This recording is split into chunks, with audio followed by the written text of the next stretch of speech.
જય જિનેન્દ્ર. કરીકાર સર્વજ્ઞ શ્રી હેમચંદ્રાચાર્ય વિરચિત સંસ્કૃત પદ્યાત્મક શ્રી ત્રિષષ્ટિ સલાકા પુરુષ ચરિત્રના ગુજરાતી ભાષાંતરમાં ભાગ 3 પર્વ 7 અને સર્ગ 2માં આપણે રાવણના દિગ્વિજયનું વર્ણન જોઈ રહ્યા હતા.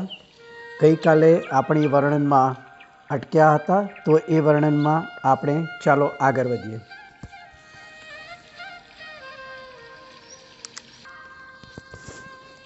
અહીં સુગ્રીવે રાવણને પોતાની બહેન શ્રીપ્રભા પરણાવી કે જે સુકાઈ ગયેલા પૂર્વ સ્નેહરૂપી વૃક્ષમાં સારણી જેવી થઈ.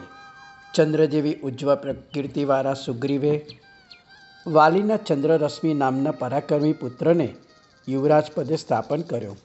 સુગ્રીવે જેની આજ્ઞા માન્ય કરી છે તેવો રાવણ તેની બહેન શ્રીપ્રભાને પરણીને સાથે લઈને લંકામાં ગયો. બીજી પણ કેટલીક વિદ્યાધરો રૂપવતી કન્યાઓને રાવણ બલાત્કારે પરણ્યો. એક દિવસ રાવણ નિત્યાલોક નામના નગરમાં નિત્યાલોક નામના રાજાની રત્નાવરી નામની કન્યાને પરણવા ચાલ્યો. માર્ગમાં અષ્ટાપદગીરીની ઉપર આવતા તેનું પુષ્પક વિમાન કિલ્લા પાસે શત્રુઓનું લશ્કર સ્ખલિત થાય તેમ સ્ખલિત થયું. સાગરમાં લંગર નાખવાથી અટકેલા વાનની જેમ અને બાંધી લીધેલા હસ્તીની જેમ પોતાના વિમાનને અટકેલે જોઈ રાવણને ઘણો કોપ ચડ્યો. આ મારા વિમાનને સ્ખલિત કરનાર કયો પુરુષ યમરાજના મુખમાં બેસવાને ઈચ્છે છે? આ પ્રમાણે કહેતા રાવણે નીચે ઉતરી પર્વતના મસ્તક ઉપર જોયું તો ત્યાં જાણે પર્વતમાંથી નવીન શિખર થયું હોય તેવા કાયોત્સર્ગે રહેલા વાલી મુનિને પોતાના વિમાનની નીચે જોયા. એટલે રાવણે તેમને કહ્યું, અરે વાલી મુનિ, શું તું અદ્યાપી મારી પર ક્રોધ રાખે છે? અને શું આ જગતને છેતરવા માટે દંભ કરીને વ્રત લઈને બેઠો છે? અગાઉ પણ કોઈ પ્રકારની માયા વડે મને ઉપાડી ફેરવ્યો હતો, પછી આ મારા કરેલાનો બદલો વાળશે એવી શંકાથી તે તત્કાળ દીક્ષા લીધી હતી. પણ અદ્યાપી હું રાવણ તેનો તે જ છું અને મારી ભુજાઓ પણ તેની તે જ છે. હવે મારો વખત આવ્યો છે તો જોઈ લે, હું તારા કરેલાનો બદલો વાળું છું. જેમ ચંદ્રહાસ ખડક સહિત મને ઉપાડીને તું ચારે સમુદ્ર ફરતો કર્યો હતો, તેમ હવે અત્યારે તને આ પર્વત સહિત ઉપાડી લવણ સમુદ્રમાં નાખી દઉં છું. આ પ્રમાણે કહી જેમ સ્વર્ગમાંથી પડેલું વજ્ર પૃથ્વીને ફાડી નાખે તેમ રાવણ પૃથ્વીને ફાડી અષ્ટાપદગીરીની નીચે બેઠો. પછી ભુજબરથી મહોદ્ધત એવા રાવણે એક સાથે સહસ્ત્ર વિદ્યાનું સ્મરણ કરી તે દુર્ઘર પર્વત ઉપાડ્યો. અને તે સમયે તેના તળતળા શબ્દોથી વેંતરો ત્રાસ પામવા લાગ્યા. જલ જલ શબ્દ વડે ચપલ થયેલા સમુદ્રથી રસાતર પુરાવા લાગ્યું. ખડખડ થઈને પડતા પાષાણોથી વનના હસ્તીઓ ક્ષોભ પામવા લાગ્યા. અને કડકડાટ શબ્દ કરતા ગિરિનિતમના ઉપવનમાં વૃક્ષો ભાંગી પડવા લાગ્યા. આવી રીતે રાવણે પર્વત ઉપાડ્યો તે અવધિજ્ઞાનથી જાણી અનેક લબ્ધિરૂપ નદીઓના સાગર અને શુદ્ધ બુદ્ધિવાળા મહામુનિ વાલી આ પ્રમાણે વિચારવા લાગ્યા, અરે આ દુર્મતી રાવણ અદ્યાપી મારી ઈર્ષાથી અનેક પ્રાણીઓનો સંહાર અકાર્ય કરવા તૈયાર થયો છે અને ભરતેશ્વરે કરાયેલા આ ચૈત્યનો નાશ કરીને ભરતક્ષેત્રના આભૂષણ રૂપ આ તીર્થનો ઉચ્છેદ કરવાનો યત્ન કરે છે. જો કે હું અત્યારે નિસંગ પોતાના શરીરમાં પણ નિષ્પૃહ, રાગદ્વેષ રહિત અને સમતા જન્મ નિમગ્ન છું. તથાપિ આ ચૈત્યના અને પ્રાણીઓના રક્ષણને માટે રાગદ્વેષ ધારણ કર્યા વગર આ રાવણને જરા શિક્ષા આપું. આવો વિચાર કરી ભગવાન વાલીએ પગના અંગૂઠા વડે અષ્ટાપદગીરીના મસ્તકને જરા દબાવ્યું. તત્કાળ મધ્યાહ્ન વખતે દેહની છાયાની પેઠે અને જળની બહાર રહેલા કુર્મની પેઠે રાવણના ગાત્ર સંકોચ પામી ગયા. તેના ભૂગદંડ ભાંગી ગયા અને મુખથી રુધિર વમન કરતો તેમજ પૃથ્વીને રોવરોતો રાવણ ઊંચે સ્વરે રોવા લાગ્યો. તે દિવસથી તે રાવણ કહેવાયો. તેનું દીન રુદન સાંભળી દયાળુ મુનિએ તેને છોડી મૂક્યો, કેમ કે આ કાર્ય માત્ર શિક્ષાને માટે જ હતું, ક્રોધથી હતું નહીં. પછી ગિરિના તળમાંથી નીકળીને પ્રતાપ રહિત થયેલો રાવણ પશ્ચાતાપ કરતો વાલી મુનિ પાસે આવ્યો અને નમસ્કાર કરી અંજલિ જોડીને આ પ્રમાણે બોલ્યો, જે પોતાની શક્તિને જાણતા નથી, જે અન્યાયના કરનારા છે અને જે લોભથી જીતાયેલા છે, તે સર્વમાં હું ધુરંધર છું. હે મહાત્મા, હું નિર્લજ્જ થઈને વારંવાર તમારો અપરાધ કરું છું અને તમે શક્તિવાન છતાં કૃપાળુ થઈને સહન કરો છો. હે પ્રભુ, હવે હું માનું છું કે તમે પૂર્વે મારી ઉપર કૃપા કરીને જ પૃથ્વીને છોડી દીધી હતી, કાંઈ અસમર્થપણે છોડી દીધી ના હતી. તથાપિ તે વખતે મારા જાણવામાં એમ આવ્યું નહીં. હે નાથ, જેમ હસ્તીનો શિશુ પર્વતને ફેરવવા માટે પ્રયત્ન કરે તેમ મેં અજ્ઞાનથી મારી શક્તિ તોડવા માંડી હતી. આજે મારા જાણવામાં આવ્યું કે પર્વત અને રાફડામાં તથા ગરુડ અને ચાસ પક્ષીમાં જેટલો તફાવત છે તેટલો તફાવત તમારા અને મારા વચ્ચે છે. હે સ્વામી, મૃત્યુની અણી ઉપર રહેલા એવા મને તમે પ્રાણ આપ્યા છે. મારા જેવા અપકારી ઉપર પણ તમારી આવી ઉપકાર બુદ્ધિ છે, માટે તમને નમસ્કાર છે. આ પ્રમાણે કહી દ્રઢ ભક્તિએ વાલી મુનિને ખમાવ્યા અને 3 પ્રદક્ષિણા કરીને રાવણે તેમને નમસ્કાર કર્યા. આવા તે મુનિના મહાત્મ્યથી હર્ષ પામેલા દેવતાઓએ સાધુ સાધુ એવા શબ્દો કહીને વાલી મુનિની ઉપર આકાશમાંથી પુષ્પવૃષ્ટિ કરી. પછી ફરીવાર વાલી મુનિને પ્રણામ કરી તે પર્વતના મુગટ જેવા ભરત રાજાના કરાવેલા ચૈત્ય સમીપ રાવણ આવ્યો. ત્યાં ચૈત્યની બહાર ચંદ્રહાસ, ખડગ વગેરે શસ્ત્રો મૂકી પોતે અંતઃપુર સહિત અંદર જઈ વૃષભાતિક અરહંતની અષ્ટપ્રકારી પૂજા કરી. પછી એ મહાસાહસિક રાવણે ભક્તિથી પોતાની નસોને ખેંચી તેની તંત્રી કરીને ભુજવીણા વગાડવા માંડી. દશાનન ગ્રામ રાગથી રમ્ય તેવી વીણા વગાડતો હતો અને તેના અંતઃપુરની સ્ત્રીઓ સપ્તસ્વરથી મનોહર ગીત ગાતી હતી. તેવામાં પન્નગપતિ ધર્ણેન્દ્ર તે ચૈત્યની યાત્રા માટે ત્યાં આવ્યા. તેણે પૂજા કરીને પ્રભુને વંદના કરી. તે વખતે અરહંતના ગુણમય એવા કરુણ અને ધ્રુવક વગેરે ગીતોનું વીણા વડે ગાયન કરતા રાવણને જોઈ ધર્ણેન્દ્રએ કહ્યું, હે રાવણ, અરહંતના ગુણોની સ્તુતિમાં આ ગાયન બહુ સુંદર છે. તે પણ તારા ભાવ સહિત હોવાથી તારી ઉપર હું સંતુષ્ટ થયો છું. અરહંતના ગુણોની સ્તુતિનું મુખ્ય ફળ તો મોક્ષ છે. તથાપિ તારી સંસાર વાસના હજુ જીર્ણ થઈ નથી, તેથી હું તને શું આપું તે માગી લે. રાવણ બોલ્યો, હે નાગેન્દ્ર, દેવના પણ દેવ એવા અરહંત પ્રભુના ગુણસ્તુતિથી તમે તુષ્ટ થયા તે તમને ઉચિત છે, કારણ કે તે તમારા હૃદયમાં રહેલી સ્વામી ભક્તિનું ચિહ્ન છે. પરંતુ જેમ વરદાન આપવાથી તમારી સ્વામી ભક્તિનો ઉત્કર્ષ થાય છે, તેમ વરદાન લેવાથી મારી સ્વામી ભક્તિ હીન થાય છે. નાગેન્દ્રે ફરીવાર કહ્યું, હે માનદ રાવણ, તને શાબાશ છે. તારી આવી નિસ્પૃહતાથી હું વિશેષ સંતુષ્ટ થયો છું. આ પ્રમાણે કહી ધર્ણેન્દ્ર અમોઘ વિજયા શક્તિ અને રૂપ વિકારીણી વિદ્યા રાવણને આપી પોતાને સ્થાને ગયા. પછી રાવણ ત્યાં રહેલા સર્વ તીર્થંકરોની વાંધી નિત્યાલોક નગરે ગયો. ત્યાં રત્નાવરીને પરણી પાછો લંકામાં આવ્યો અને તે સમયે વાલી મુનિને કેવળ જ્ઞાન ઉત્પન્ન થયું. સૂર અસુરોએ આવીને કેવળ જ્ઞાનનો મહોત્સવ કર્યો. અનુક્રમે ભવોપગ્રાહી કર્મનો એટલે કે નામ, ગોત્ર, વેદની અને આયુ એ 4 અઘાતી કર્મ સંસારનો અંત થતાં સુધી રહે છે. તેથી તે ભવોપદ્રગામી કહેવાય છે. એટલે એ ચારે પ્રકારના કર્મોનો તેમણે ક્ષય કરીને અનંત ચતુષ્ટય એટલે કે અનંત જ્ઞાન, અનંત દર્શન, અનંત વીર્ય અને અનંત સુખ જેના સિદ્ધ થયા છે તેવા વાલી મુનિ પરમપદને પ્રાપ્ત થયા. વૈદ્યાધ્યગીરી ઉપર જ્યોતિપુર નગરમાં જ્વલનસિંહ નામે એક વિદ્યાધરનો રાજા હતો. તેને શ્રીમતી નામે રાણી હતી, જે રૂપ સંપત્તિથી લક્ષ્મી જેવી હતી. તે રાણીને વિશાળ લોચનવાળી તારા નામે પુત્રી થઈ હતી.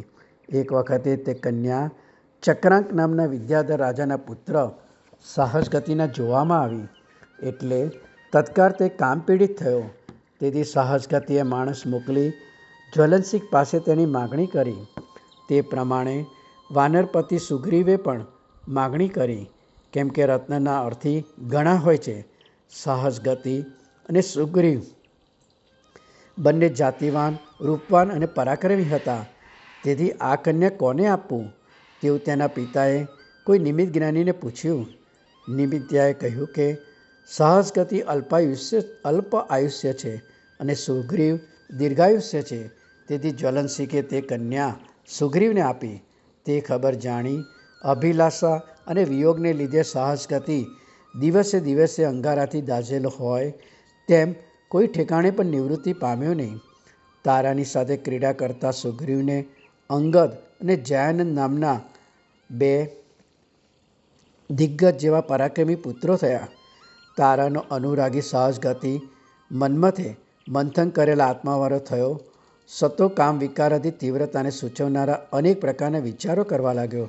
છેવટે બળથી કે છળથી હું તેનું જરૂર હરણ કરીશ. આ પ્રમાણે ચિંતવીને રૂપનું પરાવર્તન કરે તેવી શૈમુક્ષી નામની વિદ્યાનું તેણે સ્મરણ કર્યું અને પછી તે ચક્રાંક રાજાના પુત્રે શુદ્ર હિમાચલની ગુફામાં રહી તે વિદ્યા સાધવાનો આરંભ કર્યો. અહીં સૂર્ય જેમ પૂર્વગીરીના તટમાંથી નીકળે તેમ રાવણ દિગ્વિજય કરવા માટે લંકાપુરીથી બહાર નીકળ્યો. બીજા દ્વીપોમાં રહેનારા વિદ્યાધરો અને રાજાઓને વશ કરીને તે પાતાળ લંકામાં આવ્યો. ત્યાં રહેલા સુપર્ણખાના પતિ ખર વિદ્યાધરે મૃદુ ભાષણપૂર્વક ભેટો આપીને સેવકની જેમ રાવણની સવિશેષ પૂજા કરી. પછી ઇન્દ્ર રાજાને જીતવાની ઈચ્છાએ ચાલતા રાવણની સાથે તે ખર વિદ્યાધર 14,000 વિદ્યાધરોથી પરભર્યો સતો ચાલ્યો. તે વખતે સુગ્રીવ પણ પોતાની સેના લઈને વાયુ પછવાડે અગ્નિની જેમ બળવાન રાક્ષસપતિ રાવણની પછવાડે ચાલ્યો. અસંખ્ય સેનાથી ભૂમિ અને અંતરિક્ષના મધ્ય ભાગને રૂંધી દેતો રાવણ સમુદ્રની પેઠે ઉદ્ભ્રાંત થઈ અસ્ખલિતપણે ચાલવા લાગ્યો. આગળ ચાલતા વિંધ્યગીરી ઉપરથી ઉતરતી ચતુરકામિનીના જેવી રેવા નદી તેના જોવામાં આવી. તે શબ્દ કરતી હંસ શ્રેણીની જાણે કટી મેખલા બાંધી હોય તેવી દેખાતી હતી. વિશાળ તટભૂમિ વડે તે નિતંબથી શોભિત હોય તેવી લાગતી હતી. અતિ ભંગુર તરંગોથી કેસને ધારણ કરનારી હોય તેવી દ્રશ્યમાન થતી હતી અને વારંવાર ઉછળતા માછલાઓના સ્ફુરણથી જાણે કટાક્ષ મુક્તિ હોય તેવી લાગતી હતી. આવી રેવા નદીના તીર ઉપર યુદ્ધથી વીંટાયેલા હસ્તપતિની જેમ રાવણે સૈન્ય સહિત પડાવ કર્યો. ત્યાં રાવણ રેવા નદીમાં સ્નાન કરી 2 ઉજ્જવળ વસ્ત્ર પહેરીને સમાધિ વડે દ્રઢ આસન કરીને બેઠો અને મણિમય પટ્ટ ઉપર રત્નમય અર્હદ બીમનું સ્થાપન કરી રેવાના જળથી તેમને સ્નાન કરાવી તેના વિકાસી કમરો વડે પૂજન કરવાનો આરંભ કર્યો. એ પ્રમાણે તે પૂજામાં વ્યગ્ર થઈ રહ્યો હતો. એવામાં સમુદ્રની વેલની જેમ અકસ્માત રેવા નદીમાં મોટું પૂર આવ્યું. ગુલ્મની જેમ વૃક્ષોને મૂળમાંથી ઉખેડતું તે જળ નદીના ઊંચા કિનારેની ઉપર પણ પ્રસરવા લાગ્યું. જાણે શક્તિપુટ હોય તેમ આકાશ સુધી ઉછળતી તરંગોની પંક્તિઓ કાંઠાને પાડીને તટ ઉપર બાંધેલા વાણોને પરસ્પર અથડાવવા લાગી. પાતાળની ગુફા હોય તેવી મોટી કાંઠાની ખીણોને ઉંદર ભરીના ઉદરને જેમ ભક્ષ્ય પૂરે તેમ ઝરણા પૂરે પૂરી કરી દીધી. પૂર્ણિમાની ચંદ્રજ્યોત્સના જેમ સર્વ જ્યોતિષ ચક્રના વિમાનોને આચ્છાદન કરે તેમ તે રેવા નદીએ તેની અંદર રહેલા બેટોને ચારે તરફથી આચ્છાદન કરી દીધા. જેમ મહાવાયુ વેગના આવર્તથી વૃક્ષોના પલ્લવોને ઉછારે તેમ એ જળ પૂરે ઉછળતા મોટા ઉર્મિઓથી મત્સ્યોને ઉછારવા માંડ્યા. તે ફીણવાળા અને કચરાવાળા જળ પૂરે વેગથી આવીને રાવણની કરેલી અર્હત પૂજાને ધોઈ નાખી. તે પૂજાનો ભંગ રાવણને મસ્તકના છેદથી પણ અધિક લાગ્યો. તત્કાર કોપ કરીને આક્ષેપપૂર્વક તે બોલી ઉઠ્યો, અરે, આ દુર્વાર જળ સમૂહ અતિ વેગથી અર્હની પૂજામાં અંતરાય કરવા માટે કારણ વગર વૈરી થયેલા એવા કોણે છોડ્યો? શું તે જળ છોડનાર કોઈ મિથ્યાદ્રષ્ટિ અધમ નર છે? વા કોઈ વિદ્યાધર છે કે સુર અસુર છે? આ સમયે કોઈ એક વિદ્યાધરે આવી રાવણને કહ્યું, હે દેવ, અહીંથી આગળ જતાં એક મહિષ્મતી નામે નગરી છે. તેમાં બીજો સૂર્ય હોય તેઓ અને સહસ્ત્ર રાજાઓથી સેવાતો સહસ્ત્રાંશુ નામે એક મહાભુજ રાજા છે. તેણે જળ ક્રીડાના ઉત્સવને માટે આ રેવા નદી ઉપર સેતુબંધ કરીને તેના જળને રોકી લીધું હતું. મોટા પરાક્રમી વીરોને શું અસાધ્ય છે? તે સહસ્ત્રાંશુ રાજા હાથીણીઓની સાથે હાથીની જેમ પોતાની સહસ્ત્ર રાણીઓ સાથે સુખે કરીને જર ક્રીડા કરે છે. અને તે વખતે ઇન્દ્રની જેમ તેની ફરતા લાખો રક્ષકો કવચ પહેરી ઊંચા હથિયાર ધારણ કરીને રેવા નદીના બંને તીર ઉપર ઊભા રહે છે. અપરિમિત પરાક્રમવાળા તે રાજાનો એવો અપૂર્વ અને અદ્રષ્ટપૂર્વ રૂઆબ છે કે તેના સૈનિકો ફક્ત શોભા માટે કે કર્મના સાક્ષી રૂપે જ રહે છે. જ્યારે એ પરાક્રમી વીરે જર ક્રીડામાં ઉગ્ર કરાઘાત કરવા માંડ્યા ત્યારે જરદેવી ક્ષોભ પામી ગઈ અને જરજંતુઓ પલાયન કરી ગયા. હજારો સ્ત્રીઓ સાથે રહેલા તે રાજાએ આ રેવા નદીનું જર પ્રથમ અત્યંત રૂંધીને પછી સ્વેચ્છાએ છોડી મૂકેલું છે, જેથી ભૂમિ અને આકાશને પ્લાવિત કરતા તે જરપુરે ઉદ્ધતપણે વેગથી આવીને આ તમારી દેવપૂજાને પણ પ્લાવિત કરી નાખી છે. જુઓ, આ તે રાજાની સ્ત્રીઓના નિર્માલ્ય રેવા નદીના જર ઉપર તરે છે તે તેની નિશાની છે. આવી તેની વાણી સાંભળીને આહુતિ વડે અગ્નિની જેમ રાવણ અધિક ઉદ્દીપ્ત થયો અને બોલ્યો, અરે, મરવાને ઈચ્છનારા તે રાજાને કાજળથી દેવદૃશ્ય દ્રવ્યની જેમ, વસ્ત્રની જેમ પોતાના અંગથી દૂષિત એવા જર વડે આ મારી દેવપૂજાને દૂષિત કરી છે. માટે હે રાક્ષસ સુભટો, મત્સ્યને જેમ માછીમાર બાંધી લાવે તેમ તે પાપી અને વીરમાની રાજાને બાંધીને તત્કાર અહીંયા લઈ આવો. રાવણની આવી શીઘ્ર આજ્ઞા થતાં જ રેવા નદીના ઉદ્ભટ તરંગોની જેમ લાખો રાક્ષસ વીરો રેવા નદીના કિનારાને અનુસરીને દોડવા લાગ્યા અને બીજા વનના ગજેન્દ્રની સાથે જેમ ગજેન્દ્ર યુદ્ધ કરે તેમ તીર ઉપર રહેલા શસ્ત્રાંશુ રાજાના સૈનિકોની સાથે તે નિશાચરો યુદ્ધ કરવા લાગ્યા. મેઘ જેમ કરાઓથી અષ્ટાપદને ઉપદ્રવ કરે તેમ આકાશમાં રહીને વિદ્યા વડે તેમને મોહિત કરી તેઓ ઉપદ્રવ કરવા લાગ્યા. પોતાના સૈનિકોને ઉપદ્રવ પામેલા જોઈને ક્રોધથી અધરને કંપાવતા સહસ્રાંશુએ હાથની સંજ્ઞાથી પોતાની પ્રિયાઓને આશ્વાસન આપ્યું અને પોતે ગંગામાંથી ઐરાવત હસ્તી બહાર નીકળે તેમ રેવા નદીમાંથી બહાર નીકળ્યો.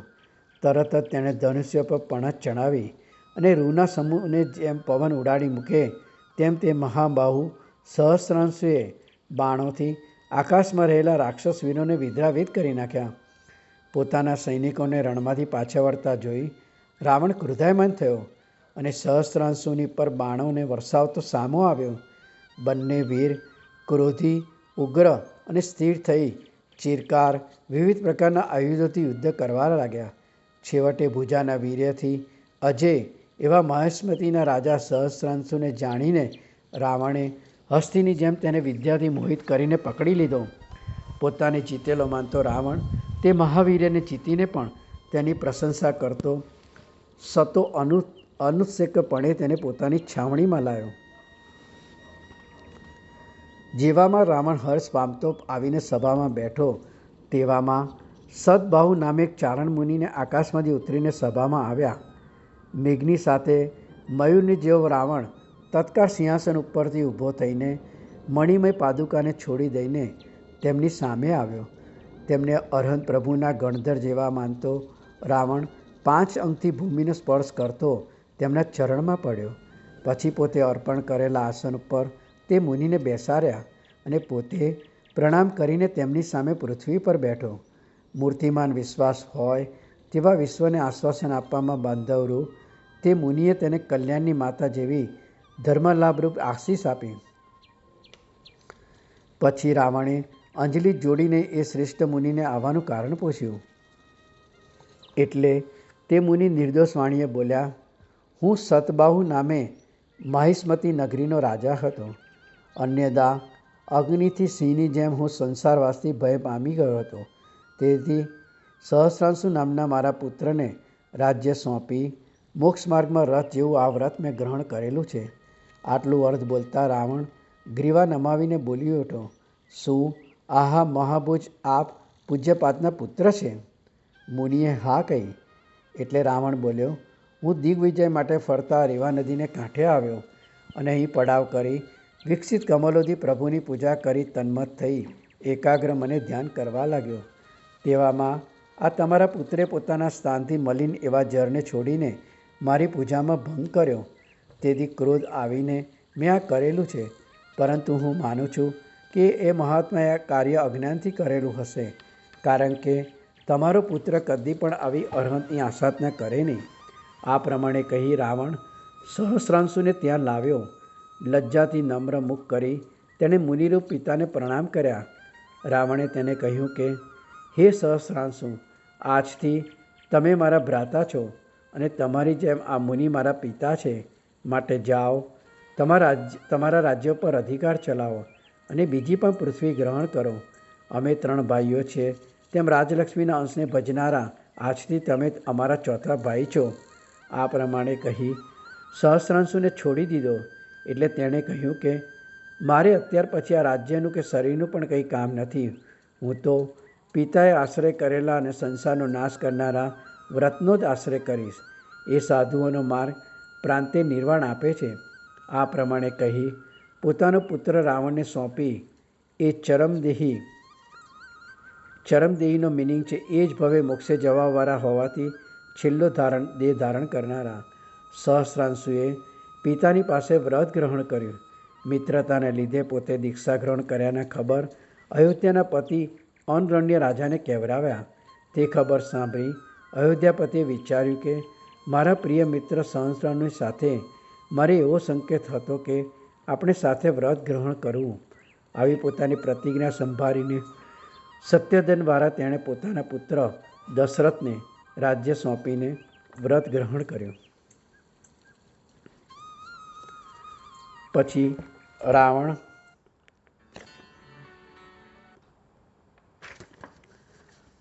સદબાહુ અને સહસ્રા મુનિને વંદના કરી સહસ્રાંશુના પુત્રને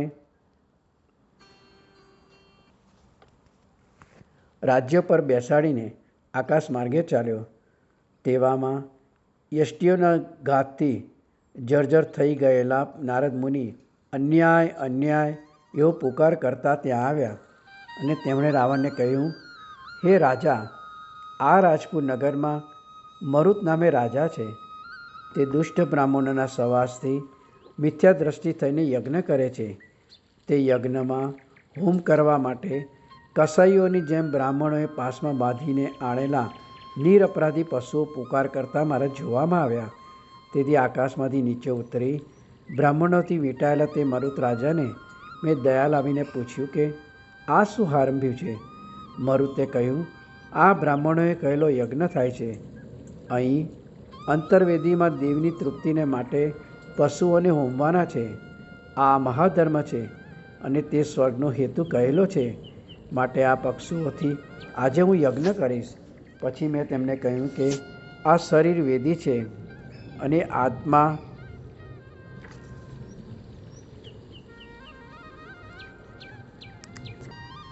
યજમાન છે. તપ અગ્નિ છે, જ્ઞાન વ્રત છે, સમિત કર્મ છે, ક્રોધાદિક પશુઓ છે, સત્ય યજ્ઞસ્તંભ છે, સર્વ પ્રાણીઓની રક્ષા તે દક્ષિણા છે, અને જ્ઞાન દર્શન ચારિત્ર એ 3 રત્નો તે 3 દેવ બ્રહ્મા વિષ્ણુ અને મહેશ્વર છે. આ વેદોદિત યજ્ઞ જો યોગ વિશેષથી કર્યો હોય તો તે મુક્તિનું સાધન થાય છે. રાક્ષસના જેવા જે લોકો મેંઢા વગેરે પ્રાણીઓના વધ વડે યજ્ઞ કરે છે તે મૃત્યુ પામીને ઘોર નરકમાં જાય છે અને ત્યાં ચીરકાર દુઃખ ભોગવે છે. માટે હે રાજા, તમે ઉત્તમ વશમાં ઉત્પન્ન થયા છો, બુદ્ધિમાન અને સમૃદ્ધિમાન છો. તેથી શિકારીઓને કરવા યોગ્ય એવા આ પાપમાંથી નિવૃત્ત થાઓ. જો પ્રાણીઓના વધથી સ્વર્ગ મળતું હોય તો પછી આ બધો જીવલોક થોડા દિવસોમાં શૂન્ય થઈ જાય. આવા મારા વચન સાંભળી યજ્ઞના અગ્નિ જેવા સર્વ બ્રાહ્મણો ક્રોધથી પ્રજ્વલિત થઈ હાથમાં દંડ અને પટક વગેરે લઈ ઊભા થયા અને તેઓએ મને મારવા માંડ્યો. ત્યાંથી નાસીને નદીના પૂરથી પરાભવ પામેલો માણસ જેમ બેટને પામે તેમ હું તમને તરત પ્રાપ્ત થયો છું. અર્થાત તમે મને મળ્યા છો. તમારા અવલોકનથી મારી તો રક્ષા થઈ, પણ જે નિરપરાધી પશુઓને હણવા માટે તે નર પુરુષો તૈયાર થયા છે તેઓની ત્યાં જઈને રક્ષા કરો. આવા વચન સાંભળી તે સઘળું જોવાની ઈચ્છાએ રાવણ વિમાનમાંથી ઉતરીને યજ્ઞમંડપમાં આવ્યો. મરુત રાજાએ પાદ્ય તથા સિંહાસન વગેરે આપીને તેની પૂજા કરી. પછી રાવણે ક્રોધાયમાન થઈને મરુત રાજાને કહ્યું કે અરે, નરકની અભિમુખ થઈને તમે આવો યજ્ઞ કેમ કરો છો? 3 જગતના હિતકારી એવા સર્વજ્ઞ પુરુષોએ અહિંસા વડે ધર્મ કહેલો છે, તો આ પશુ હિંસાત્મક યજ્ઞથી તે ધર્મ શી રીતે થાય? તેથી બંને લોકનો નાશ કરનાર આ યજ્ઞ કરશો નહીં. જો કરશો તો આ લોકમાં મારા કારાગૃહમાં નિવાસ થશે અને પરલોકે નરકમાં વાસ થશે. તે સાંભળી મરુત રાજાએ તત્કાળ યજ્ઞ કરવો છોડી દીધો, કેમ કે બધા વિશ્વને ભયંકર એવી રાવણની આજ્ઞા અલંઘનીય હતી. પછી રાવણે નારદને પૂછ્યું કે આવા પશુ વધાત્મક યજ્ઞો ક્યારથી પ્રવર્ત્યા હશે? નારદ બોલ્યા, ચેદી દેશમાં સુક્તિમતી નામે એક વિખ્યાત નગરી છે, જેની આસપાસ નર્મ સખી હોય તેવી સુક્તિમતી નામની નદી વેંટરાયેલી છે. તે નગરીમાં સારા આચરણવાળા અનેક રાજાઓ થઈ ગયા પછી મુનિસુરત સ્વામીના તીર્થમાં અભિચંદ્ર નામે સર્વ રાજ્યકર્તાઓમાં શ્રેષ્ઠ રાજા થયો હતો. તેનો પુત્ર વસુ નામે થયો હતો, જે મહાબુદ્ધિમાન અને સત્યવચનીપણામાં પ્રખ્યાત હતો. ક્ષીરકદમ નામના એક ગુરુની પાસે તે ગુરુનો પુત્ર પર્વત, રાજપુત્ર વસુ અને હું એમ 3 જણ ભણતા હતા. એક વખતે રાત્રિએ અભ્યાસના શ્રમથી થાકી જઈને અમે ઘરની ઉપર અગાસીમાં સૂતા હતા. તેવામાં કોઈ 2 ચારણમુનિ આકાશ માર્ગે જતા મહોમાઈ આ પ્રમાણે બોલ્યા, આ 3 વિદ્યાર્થીઓમાં એક સ્વર્ગે જશે અને 2 નરકે જશે. આ વાર્તાલાપ ક્ષીરકંદપ ગુરુના સાંભળવામાં આવ્યો.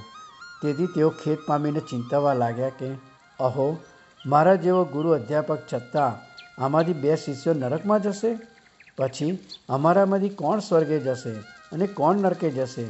તેનો નિર્ણય કરવાની જિજ્ઞાસાથી ગુરુએ અમને 3ને એકસાથે બોલાવ્યા અને અમો 3ને એક પિષ્ટનો કૂકડો આપીને કહ્યું કે જ્યાં કોઈ ના જુએ તેવે ઠેકાણે જઈ આ કૂકડાને તમારે મારી નાખવો.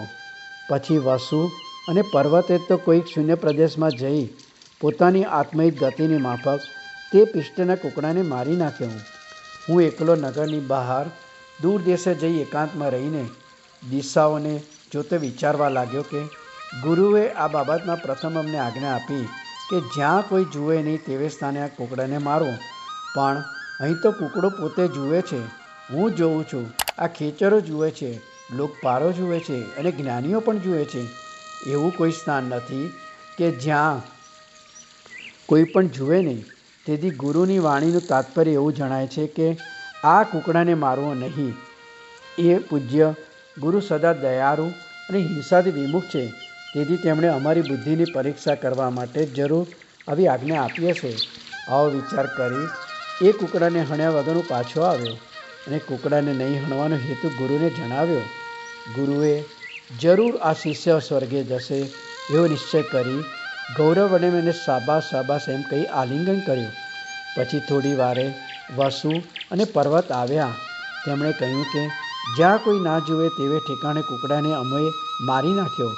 ગુરુએ ધિક્કારપૂર્વક કહ્યું કે રે પાપીઓ, તમે પોતે જોતા હતા અને ઉપર ખેચર વગેરે જોતા હતા, છતાં તમે તે કૂકડાને કેમ મારી નાખ્યો? પછી ખેદથી તેમને નવો અભ્યાસ કરાવવાનો વિચાર બંધ કરી ઉપાધ્યાયે ચિંત્યું કે આ વસુ અને પર્વતને અધ્યયન કરાવવાનો મારો પ્રયાસ વ્યર્થ થયો. જેમ જળનું પડું સ્થાનના ભેદથી મોતીપણે પણ થાય છે અને લવણપણે પણ થાય છે, તેમ ગુરુનો ઉપદેશ પાત્ર પ્રમાણે જ પરિણમે છે. પર્વત મારો પ્રિય પુત્ર છે અને વસુ પુત્રથી પણ અધિક છે. તેઓ જ્યારે નરકમાં જવાના છે તો પછી મારે ગૃહવાસમાં રહેવાનું શું પ્રયોજન છે?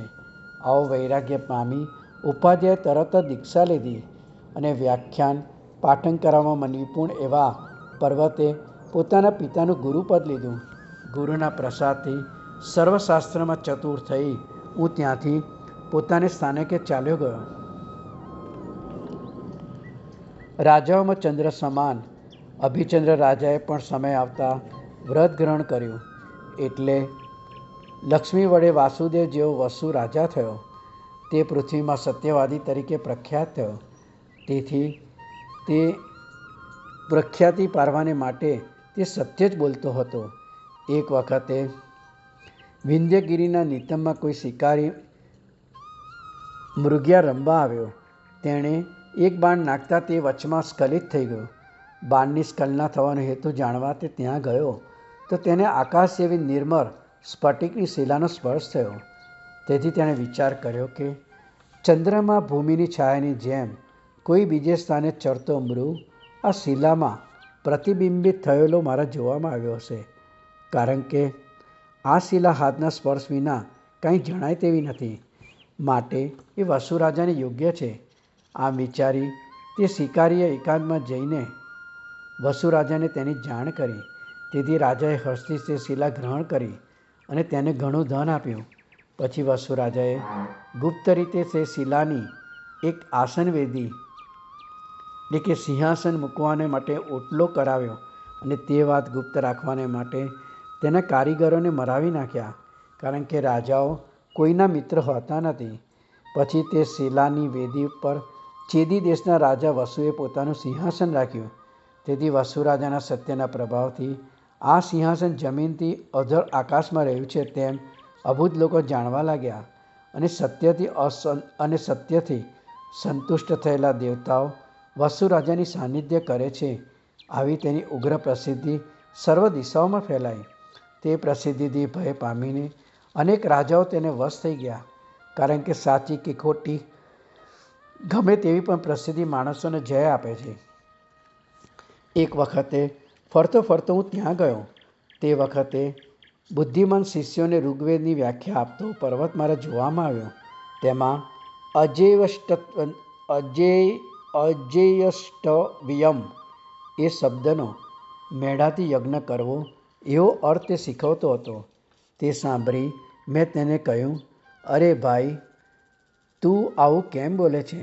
આપણા ગુરુએ તો અજ પદનો અર્થ એવો બતાવ્યો છે કે 3 વર્ષનું જૂનું ધાન્ય કે જે ફરીવાર ઉગતું નથી તે અજ કહેવાય છે, કારણ કે તેની વ્યુત્પત્તિ એવી છે કે ના જાયન્તે ઇતિ અજા, જે ના ઉત્પન્ન થાય, ઉગે નહીં, તે અજ કહેવાય છે.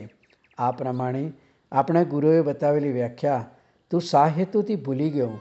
પર્વત બોલ્યો કે મારા પિતા ગુરુએ એવું કહ્યું જ નથી. તેમણે તો અજનો અર્થ મેંડો જ કહેલ છે અને કોષમાં પણ તેમ જ છે. મેં કહ્યું કે શબ્દોના અર્થોની કલ્પના મુખ્ય અને ગૌણ એમ 2 પ્રકારની હોય છે. તેમાં ગુરુએ અહીં ગૌણ અર્થ કહેલો છે. વળી ગુરુ ધર્મનો જ ઉપદેશ કરનાર હોય છે અને ધર્માત્મક વચન તે જ વેદ કહેવાય છે. માટે હે મિત્ર, તે બંનેને અન્યથા કરીને તું પાપ ઉપાર્જન કર નહીં. પર્વત આક્ષેપથી બોલ્યો, અરે, ગુરુએ તો અજ શબ્દનો અર્થ મેઢો જ કહેલો છે, છતાં ગુરુના ઉપદેશ અને શબ્દનો અર્થ ઉલ્લંઘીને તું અધર્મ કેમ ઉપાર્જન કરે છે? લોકો મિથ્યાભિનવાળી વાણી દંડના ભયથી બોલતા નથી. માટે આપણા વચ્ચે પોતપોતાના પક્ષનું સ્થાપન કરવામાં જે ખોટો ઠરે તેની જિજ્ઞા છેતવાનું પણ પ્રતિજ્ઞા થાઓ અને આપણા બંનેની વચ્ચે આપણા સહાધ્યાયી અને સત્યવાદી વસુ રાજાને પ્રામાણિક ઠરાવો. તે સાંભળી મેં તે પ્રમાણે કબૂલ રાખ્યું, કારણ કે સત્યવાદીઓને શોભતો નથી.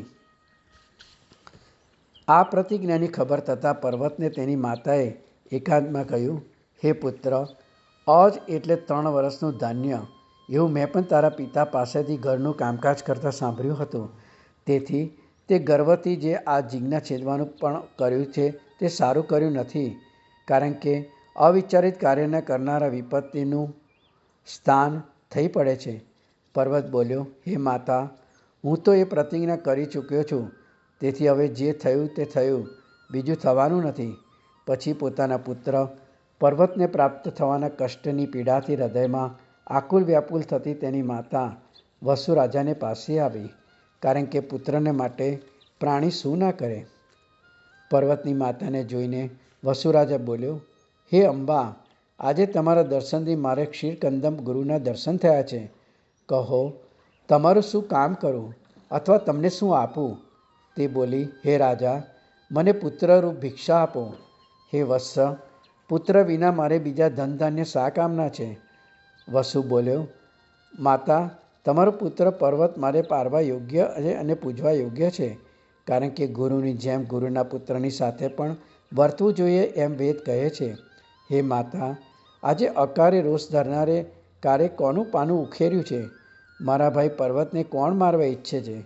કહો, તમે કેમ આતુર થયા છો? આ પ્રમાણે પૂછવાથી તેણે અજ શબ્દની વ્યાખ્યાનું વૃત્તાંત, પુત્રનું પણ અને તેમાં તમારું પ્રામાણિકપણું એ સર્વ વાતો જણાવી. પછી પ્રાર્થના કરી કે હે વત્સ, તારા ભાઈ પર્વતની રક્ષણ કરવાને માટે તું અજ શબ્દનો અર્થ મેંઢો એવો કર, કારણ કે મોટા પુરુષો પ્રાણથી પણ બીજાનો ઉપકાર કરે છે, તો વચનથી કેમ ના કરે? તે સાંભળી વસુરાજા બોલ્યો, માતા, હું મિથ્યા વચન શા માટે બોલું? કારણ કે સત્યવાદી પુરુષો પ્રાણનો નાશ થાય તો પણ અસત્ય બોલતા નથી.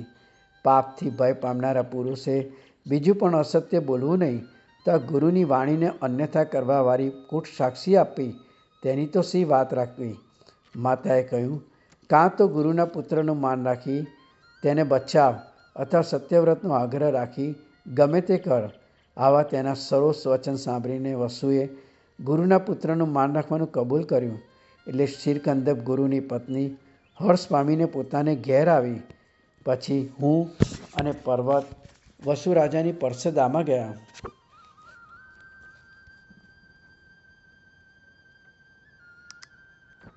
વસુ રાજાની સભામાં મધ્યસ્થ ગુણ વડે શોભનારા સભ્યજનો અને સત અસત વાદરૂપ ક્ષીર અને નીરનો ભેદ કરવામાં હંસ જેવા વાદીઓ એકઠા મળેલા હતા. વસુ રાજા ગગનમાં ચંદ્રની જેમ પેલી આકાશ જેવી સ્ફટિક શિલાની વેદી ઉપર રહેલા સિંહાસન ઉપર સભાપતિ થઈને બેઠો હતો. તેમને મેં અને પર્વતે અજ શબ્દની વ્યાખ્યાનો જે પોતપોતાનો પક્ષ હતો તે કહી સંભળાવ્યો અને કહ્યું કે હે સત્યવાદી, આમાં જે સત્ય હોય તે કહો. તે વખતે બીજા વૃદ્ધ વિપ્રોએ રાજાને કહ્યું કે હે રાજા, આ વિવાદ તો તમારી ઉપર જ છે. ભૂમિ અને આકાશમાં સૂર્યની જેમ આ બંને વચ્ચે તમે પ્રામાણિક સાક્ષી છો. ઘટ વગેરે જે 10 દિવ્ય છે તે સત્યથી રહેલા છે, સત્યથી મેઘ વરસે છે અને સત્યથી દેવતા સિદ્ધ થાય છે. હે રાજા, તમારાથી જ આ સર્વ લોક સત્યમાં રહેલો છે, તેથી આ વિશે તમને શું કહીએ? જે તમારા સત્યવ્રતને યોગ્ય હોય તે કહો. આવા વચન સાંભળ્યા છતાં પણ પોતાની સત્યપણાની પ્રસિદ્ધિને છોડી દઈ વસુ રાજાએ કહ્યું, ગુરુએ અજ શબ્દનો અર્થ મેંઢો કહ્યો છે. આવા વસુ રાજાના અસત્ય વચનથી ક્રોધ પામીને ત્યાં રહેલા દેવતાઓએ આકાશ જેવા સ્ફટિકની આસન વેદિકા ચૂર્ણ કરી નાખી. તત્કાળ વસુ રાજા જાણે નરકપાતનું પસ્તાનું કરતો હોય તેમ પૃથ્વી પર પડી ગયો. અસત્ય વચન બોલવાથી કોપ પામેલા દેવતાઓએ પાડીને મારી નાખેલો વસુ રાજા મરણ પામીને ઘોર નરકમાં ગયો. વસુનો પુત્ર પૃથુવસુ, ચિત્રવસુ, વાસવ, શુક્ર, વિભાવસુ, વિશ્વાવસુ, સૂર અને મહાસુર તે 8 અનુક્રમે પિતાની રાજગાદી ઉપર બેઠા, પણ દેવતાઓએ કોપથી તત્કાળ તેઓને પણ મારી નાખ્યા. તેથી 9મો સુવસુ નામે પુત્ર ત્યાંથી નાસી નાગપુર ગયો અને 10મો બૃહદ્વત નામનો પુત્ર મથુરાપુરીએ ગયો. પછી પૂરજનોએ હાસ્ય કરી પર્વતને નગરની બહાર કાઢી મૂક્યો. તેને મહાકાળ નામના અસુરે ગ્રહણ કર્યો. તો આજના આ ઓડિયો બુકમાં આપણે અહીંયા વિરમીશું. આ શ્રી સસ્તી સલાહકાર પુરુષ ચરિત્રની જર્નીમાં જોડાવા બદલ આપનો ખૂબ ખૂબ આભાર. આપણે ફરી મળીશું. જય જિનેન્દ્ર.